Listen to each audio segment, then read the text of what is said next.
It's Monday, April 2nd, 2024. It's about 65 degrees out here with a strong wind from the north. And sunny, finally sunny instead of cloudy. We had a bit of a storm last night. We got about a quarter inch of rain. The rain started about 10 p.m. with lightning and thunder. It wasn't that big of a storm for us, but I understand there was tornadoes in other parts of the country. Anyway, when I come here to move the cows, they had already crossed the wire. Maybe one of the calves had knocked a wire off one of the posts, and so they just walked across it themselves. This was supposed to be a whole day, 2 moves. So I'm just going to leave them here. There's plenty of grass. Their manure is looking a lot better. They do have access to the pond water, which I prefer. They wouldn't drink, but I don't think it's going to be a big deal. There's plenty of clover here, plenty of grass. Not as much as I'd like, but it should be enough to keep them satisfied until tomorrow morning. And debating whether to go and put a wire around the pond or not. I probably will.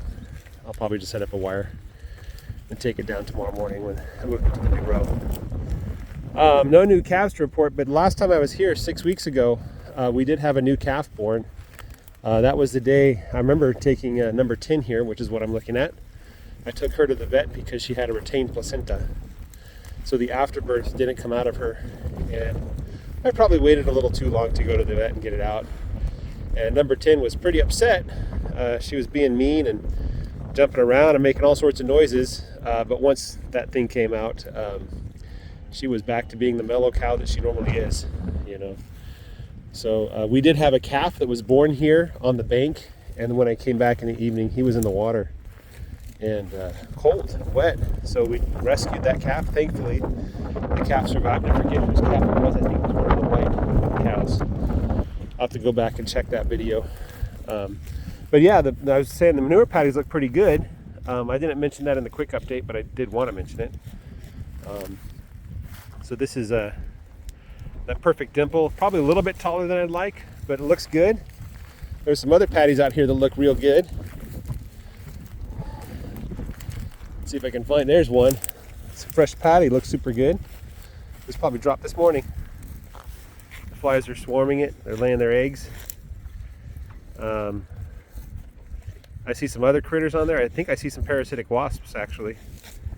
So parasitic wasps are getting busy laying their eggs inside the larvae of the flies is what they like to do. Those yellow flies, remember about a week ago, I saw a bunch of yellow flies on a patty near the tree. Well, I've identified them. They are called yellow dung flies or golden dung flies. I think I'll stick with yellow dung flies. It seems more appropriate.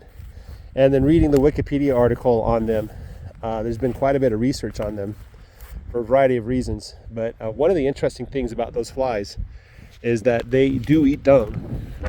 So when they're hatched, they eat the dung, and then I think they molt inside of the dung and they emerge from the dung. But the important thing is that they do not bother the cows at all. In fact, they prey on other flies. So when they become an adult, they have to find a fly to eat, and then once they eat that fly, then they can produce young. So it's kind of an advantageous thing for the farm here to have things that eat the horn flies, natural predators, because horn flies are no good. They suck the blood out of the cows. We just have a little bit right now. So I'm looking forward to hopefully maybe seeing more and more of those yellow flies preying on the horn flies, introducing some predator-prey relationship there. And then as the populations balance, it should reduce the number of horn flies, So I've introduced parasitic wasps. I went to a company called Buglogical, and I paid money to have a subscription where they send out packets of parasitic wasp larvae, and you read the instructions and they say something like keep them in a warm place, not a hot place, not in direct sunlight, but when they start to hatch, go out to the pasture and put the larvae on cow patties that are about 3 days old. Well, because of my grazing practices, it's pretty easy to find cow patties that are about 3 days old. I just go to the previous row and I spread them out, and drop them in there, and the parasitic wasps hatch, they mate, and they lay their eggs in the fly larvae. And the reason why you want 3-day-old patties is because those patties are full of fly larvae. So the parasitic wasps are also helping, hopefully, to keep the fly population in check. One thing that I'm not doing that I want to do is tree swallows. I believe I'm in the area where tree swallows will live. I know Greg Judy is in the thick of it, but you build tree swallow nests a certain way and open them up at a certain time of year, and the tree swallows will nest in there. And you put the posts out in the pasture, and Greg Judy is very proud of the fact that tree swallows will eat like 8,000 flies a day or some crazy number like that. So that's one of the techniques he uses to keep the fly population in check. I did try fly paper, I think it was last year, when there was a ton of flies. I tried that. I was not successful. It did not attract as many flies as I thought it would. And I don't think it put a dent on the fly population at all. And the last thing, probably the most important thing I do to keep the fly population down, is just keeping the cattle moving, you know. So when those horn flies emerge from those patties, however it is, like 2 weeks, 15 days, or whatever it is, when they emerge, they have to find cattle to prey on. But if the cattle are far away, that just makes it a little more difficult for them to do what they're supposed to do. So that's the strategies I use for fly control. I use the parasitic wasps. I rotate my cows, and hopefully I'll see more of those yellow dung flies to eat more and more of the horn flies, you know. So yeah, I do not use any insecticides or pesticides. The main reason is that the dung beetles are affected by that. Oh, dung beetles are not. Oh, here's a yellow fly right here. Let me zoom in and show you that yellow fly.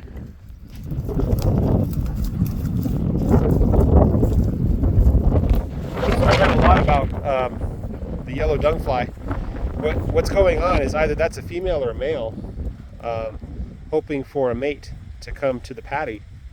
And so he's just waiting and biding his time. Or maybe she.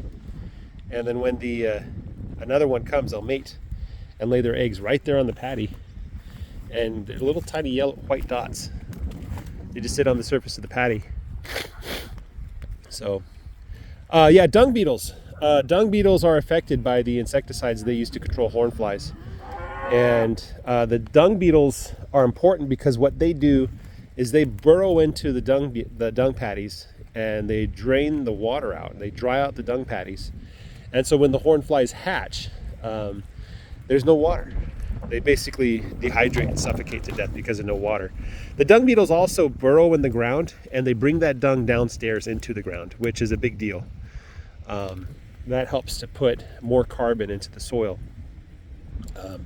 which soil needs carbon for a variety of reasons.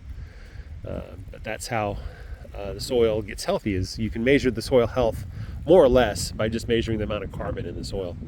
Not nitrogen. No, you can have nitrogenated soil with the perfect level of nitrogen, but it's dead. But carbon tends to reflect more about how much life is in the soil. But even that isn't a surefire way.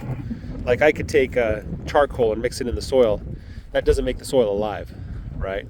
Just like adding nitrogen or potassium or phosphorus or whatever, or lime to the soil makes life. It doesn't create life. What creates life, and this is critical that everybody in the world understands this, the process of life begins when sunlight combines with water and carbon dioxide to form sugars inside of green plants. It's called photosynthesis. Look at this beautiful pasture. This is the back 20 here. This is my backstop. If I ever run out of grass and the stockpile that I've set aside is done for, then I'm going to send the cows out here, give my field a chance to rest. So this grass is at least 1.5 feet tall, if not taller. But I'm going to let this grow.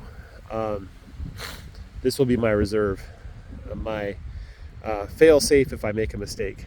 So anyway, that's what people need to understand, is where life comes from, how life works. Life comes from life.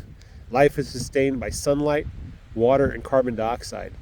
And it is not, as chemistry might have you believe, a bunch of chemicals mixed together in a box, right? Or a can or something like that. You can't take all the ingredients for grass or a cow or a human and shake them in a bottle and get a grass or cow or human out of it. It doesn't work that way. You got to start with life, right? So life comes from life. Life is sustained by sunlight, carbon dioxide, and water. Okay, and there's a cycle. The plants grow, animals eat the plants, we eat the animals, right? That's how we live. Our bodies are designed for whatever reason. It's not important. The reason isn't important. The fact is important that we need to eat meat to survive. And that's what these little cows are doing, is they're making life possible for us. So they get out here, they spend their entire life on the pasture with their family, eating grass, enjoying the sunshine, enjoying nature, making friends with each other. Cows are very social. Make friends with each other, and then when it's time, we harvest them. We bring them to the processors and turn them into meat that you can eat and feed your family with. So guys, have a great day. Take care and bye-bye.